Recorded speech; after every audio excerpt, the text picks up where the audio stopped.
Hi friends, Telangana స్టేట్కి సంబంధించి paper correction ఎలా జరుగుతుంది సార్ చెప్పండి అని చెప్పేసి చాలా మంది అయితే అడుగుతున్నారు.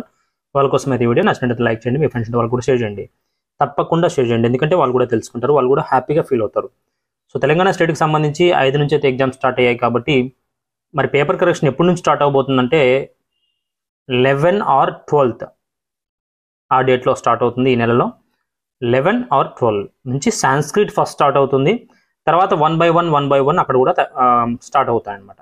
సో పేపర్ కరెక్షన్ ఎలా జరగబోతుంది అసలు, లాంగ్వేజెస్ కావచ్చు, తర్వాత వచ్చేసి మ్యాథమెటిక్స్, తర్వాత economics, commerce, botany, zoology, what ever A subject అయినా కూడా ఎలా కరెక్షన్ చేయబోతున్నారు ఈసారి అని అంటే, ఖచ్చితంగా ఎవరైతే బార్డర్ వరకు రాసింటారో, బార్డర్ వర్క్ అంటే పర్ఫెక్ట్గా రాసినటువంటి వాళ్ళ గురించి చెప్పేది, ఎవరైతే తక్కువ మార్కులు వచ్చినా కూడా బార్డర్ వరకు తీసుకొని వస్తూ పర్ఫెక్ట్గా కరెక్ట్గా రాసినటువంటి వాళ్ళు మాత్రం పాస్ చేసే ఛాన్స్ ఉన్నాయి. ఎందుకంటే స్టూడెంట్కి ఫేవర్గా ఉండాలని చెప్పేసి అనుకుంటున్నట్టు సమాచారం. ఎందుకంటే చాలామంది పోయినసారి అయితే సూసైడ్ చేసుకొని చనిపోవడం పిల్లలంతా కూడా జరిగిందనమాట. కొంతమంది ఎగ్జామ్స్ రాసిన తర్వాత సూసైడ్ చేసుకున్నారు, కొంతమంది అలాగే రిజల్ట్ వచ్చిన తర్వాత కూడా చేసుకున్నారనమాట.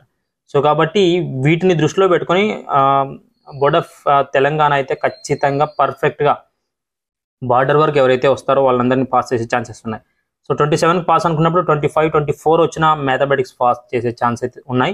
ఇలాగ ప్రతి సబ్జెక్ట్ కూడా ఒక 4 మార్కులు 3 మార్కులు ఈజీగా కలిపే ఛాన్స్ అయితే 100% కనిపిస్తున్నాయి. సో అందరూ కూడా హ్యాపీగా ఫీల్ అవ్వండి, షేర్ చేయండి. Thanks for watching Trilokya 6600. ఇంకొక ముఖ్యమైన విషయం ఏంటంటే, త్వరలోనే నేను ఎప్పుడు సప్లీ ఎప్పుడు ఉంటుంది, బెటర్మెంట్ ఎప్పుడు ఉంటుంది, ఆంధ్ర అండ్ తెలంగాణ బోత్ ఇయర్స్కి కూడా నేను చెప్తున్నాను. ఖచ్చితంగా అనంతపూర్ లెక్చరర్ ఇన్స్టాగ్రామ్ ఫాలో అవ్వండి. మరిన్ని వీడియోస్ కోసం ఇప్పుడే సబ్స్క్రైబ్ చేసుకోండి. సో ఈ వీడియో చూశారు కదా, ఇప్పుడే షేర్ చేయండి.